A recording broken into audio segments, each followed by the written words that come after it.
የዛሬ የወርቅ ዋጋ ምን ደረሰ? ወርቅ ተወዷል ወይንስ ቀንሷል ከባለፈው የሚለውን በአዲስ ቪዲዮ የምነግራችሁ ይሆናል። ቪዲዮውን ከወደዳችሁት ላይክ እና ሼር በማድረግ ለብዙዎቹ እንዲደርስ አድርጉት። አዲስ ከሆናችሁ ሰብስክራይብ በማድረግ ቤተሰብ የሆኑ። አሰላሙ አለይኩም ወራህመቱላሂ ወበረካቱ። ሰላም እንዴት ናችሁ ውድ ቤተሰቦቼ? ሁላችሁንም ሰላም ብያለሁ። ዛሬ ቀጥታ ወደ መጣሁበት አልፋለሁ። የወርቅ ዋጋ እንግዲህ ምን አዲስ ነገር አለ የሚለውን አብረን የምናይ ይሆናል። ዛሬ በሳውዲ አረቢያ እንግዲህ ሀባይብ ይቅርታ፣ መጀመሪያ ቀኑ ሰኞ ነው፣ ኦገስት 3 2026። የዛሬ የወርቅ ዋጋ በሳውዲ አረቢያ 1 ግራም 24 ካራንት ወርቅ 487 ሪያል ከ61 ሳንቲም እየተሸጠ ይገኛል። 22 ካራንት 1 ግራም ወርቅ 446 ሪያል ከ98 ሳንቲም በመሸጥ ላይ ይገኛል ማለት ነው። 21 ካራንት 1 ግራም ወርቅ 427 ሪያል እየተሸጠ ይገኛል። 18 ካራንት 1 ግራም ወርቅ 365 ሪያል ከ71 ሀላላ እየተሸጠ ይገኛል ማለት ነው። ይሄ እንግዲህ የወርቁ ዋጋ ብቻ ሳፊ ነው፣ ያለ ደሪባ፣ ያለ መስነያ፣ ያለ መሀል መክሰም ማለት ነው። ልብ በሉ። የደሪባ 15 ሪያል ከመቶ አለባችሁ። እንዲሁም መስነያ እንደ ወርቁ ዲዛይን ነው ብያችኋለሁ። የመሀል ደግሞ በግራም 10 ሪያል ጭማሬ አለባችሁ ማለት ነው። ዛሬ በዱባይ 1 ግራም 24 ካራንት ወርቅ 477 ድርሃም ከ48 ሳንቲም እየተሸጠ ይገኛል። 22 ካራንት 1 ግራም ወርቅ 437 ድርሃም ከ69 ሳንቲም እየተሸጠ ይገኛል ማለት ነው። እንዲሁም 21 ካራንት 1 ግራም ወርቅ 417 ድርሃም ከ79 ሳንቲም እየተሸጠ ይገኛል። ውዶችዬ ዛሬ ጆርዳን 1 ግራም 21 ካራንት ባህሪን 80 ዲናር ከ61 ሳንቲም እየተሸጠ ይገኛል።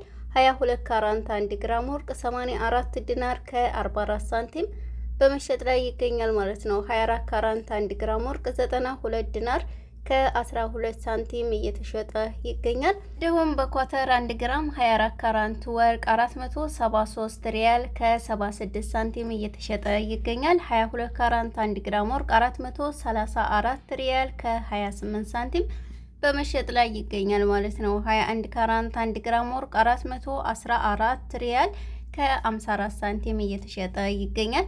በኮይት 1 ግራም 24 ካራንት ወርቅ 40 ዲናር ከ23 ሳንቲም እየተሸጠ ይገኛል። 22 ካራንት 1 ግራም ወርቅ 36 ዲናር ከ88 ሳንቲም በመሸጥ ላይ ይገኛል ማለት ነው። እንዲሁም 21 ካራንት 1 ግራም ወርቅ 35 ዲናር ከ20 ሳንቲም እየተሸጠ ይገኛል ማለት ነው። ባህሪን 1 ግራም 24 ካራንት ወርቅ 49 ዲናር እየተሸጠ ይገኛል። 22 ካራንት 1 ግራም ወርቅ 44 ዲናር ከ93 ሳንቲም እየተሸጠ ይገኛል ማለት ነው። 21 ካራንት ባህሪን 1 ግራም ወርቅ 42 ዲናር ከ89 ሳንቲም እየተሸጠ ይገኛል ማለት ነው። ኦማን 1 ግራም 24 ካራንት ወርቅ 50 ሪያል እየተሸጠ ይገኛል።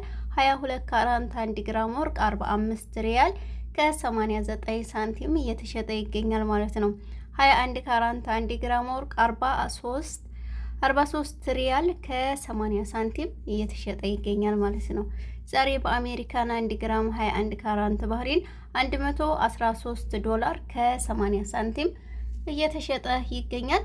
ካናዳ 1 ግራም 21 ካራንት ባህሪን 159 ዶላር ከ73 ሳንቲም እየተሸጠ ይገኛል ማለት ነው። ውድ ቤተሰቦቼ አውስትራሊያ 1 ግራም 21 ካራንት ባህሪን 162 ዶላር ከ56 ሳንቲም እየተሸጠ ይገኛል።